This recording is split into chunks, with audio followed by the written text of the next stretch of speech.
इंदौर में लग्जरी वाहनों को प्रतिदिन के हिसाब से किराए पर लेकर उन्हें कम दामों में अन्य राज्यों में बेचने वाले गिरोह का पुलिस ने पर्दाफाश किया है। दरअसल आरोपी 1,000 रुपए से लेकर 3,000 प्रतिदिन के हिसाब से लग्जरी वाहनों को वाहन मालिक से किराए से ले लिया करते थे।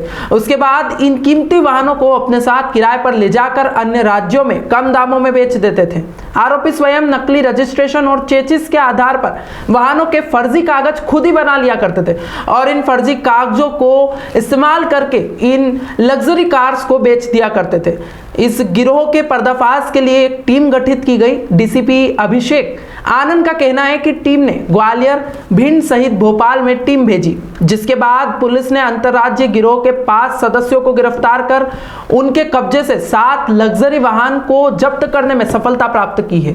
फर्जी एग्रीमेंट करते थे जिसमें वाहन स्वामी का नाम जो है खुद को वाहन स्वामी दिखाते थे और उसके बाद फिर उस व्यक्ति को जिसको खरीद रहा है उसको विश्वास में लेते थे कि ये उनकी खुद की गाड़ी है और उसके बाद फिर उसको जो है कम दामों में उसको बेच देते थे। नंबर चेंज करने वाली स्थिति कहीं आई सामने, पेपर तो नकली बना लेते हैं। अभी तक इंजन नंबर या चेचिस नंबर चेंज करने की वो अभी तक हमें नहीं मिली है, लेकिन एक बार अपन उसकी भी आरटीओ से जांच करवा लेंगे। अभी इसकी तफ्तीश की जा रही है, एक बार देख लेंगे एमआईजी की घटना का।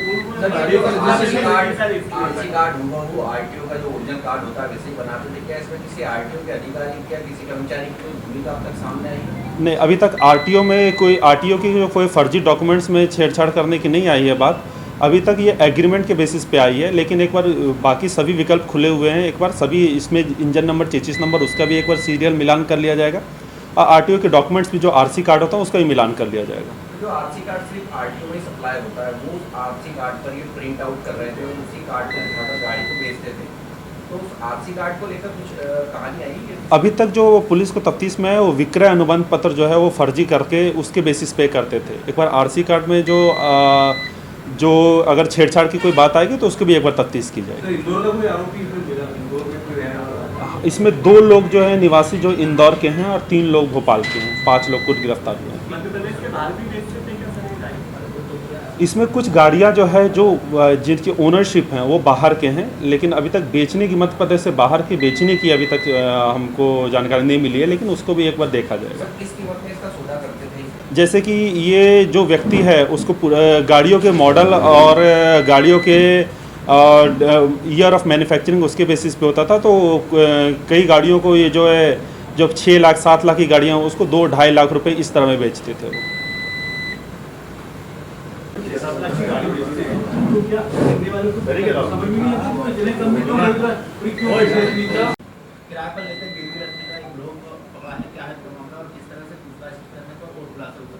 देखिए, थाना विजयनगर पे कुछ दिन पहले एक आवेदन प्राप्त हुआ था। आवेदन पर से पता चला था कि एक जो कुछ लोग हैं जो कि गाड़ियों को गाड़ियों को किराए पर लेते हैं, रेंट पर लगाने के नाम पे लेते हैं और उसके बाद फिर और गाड़ियों को किसी और दूसरे व्यक्ति को बेच देते हैं या फिर दूसरे शहरों में भेज देते हैं उन गाड़ियों को। उसके बाद फिर ना तो उन गाड़ियों का रेंट देते हैं, ना ही उन गाड़ियों को वापस करते हैं। तो इस तरह से जब ये प्रथम दृष्टया जब इस पे अपराध 420, 406, 34 का अपराध कायम किया गया, इसके बाद इस पूरे प्रकरण को विवेचना में लिया गया और विवेचना में लेने के बाद इसमें जब पता चला कि शुरुआत में जो आवेदन मिले थे उसके बाद फिर जब हम पुलिस ने डिटेल तफ्तीश की तो इसमें कुल 5 आरोपी अभी तक गिरफ्तार हुए हैं इसमें, जिसमें 3 लोग भोपाल के हैं, 2 लोग इंदौर के हैं। तो और ये ये मामला जो है काफ़ी अभी और भी इसमें गाड़ियां जो अभी टोटल हम लोगों को मिली है 7 गाड़ियां मिली है और इसमें उम्मीद है कि और गाड़ियां भी मिलेगी। इसमें चूँकि वो लोग फर्जी तरीके से धोखाधड़ी करते थे तो इसमें जो है और फर्जी कागजात भी बनवाते थे, एग्रीमेंट फर्जी बनवाते थे, तो इसी कारण इसमें जो धारा इजाफा किया गया था 467, 468 IPC वो इजाफा किया गया था। इन 5 आरोपियों को गिरफ्तार करके न्यायालय पेश किया जाएगा।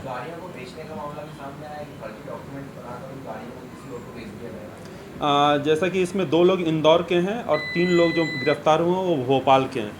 तो ये लोग यहाँ जो इंदौर के लोग हैं वह यहाँ लोकल लोगों से जो संपर्क करते थे और उसके बाद फिर संपर्क करने के बाद फिर वो अपने जो भोपाल के जो कॉन्टैक्ट्स हैं उनको गाड़ियाँ जैसे कि न्यू मार्केट में या फिर भोपाल के अन्य ऐशबाग में अन्य इलाकों में जो है वो गाड़ियों को वहाँ पर बेच देते थे फर्जी डॉक्यूमेंट्स के बेसिस पे, एग्रीमेंट के बेसिस पे, जिसमें ये ओनरशिप भी चेंज करने का उस एग्रीमेंट में ओनरशिप भी चेंज कर देते थे।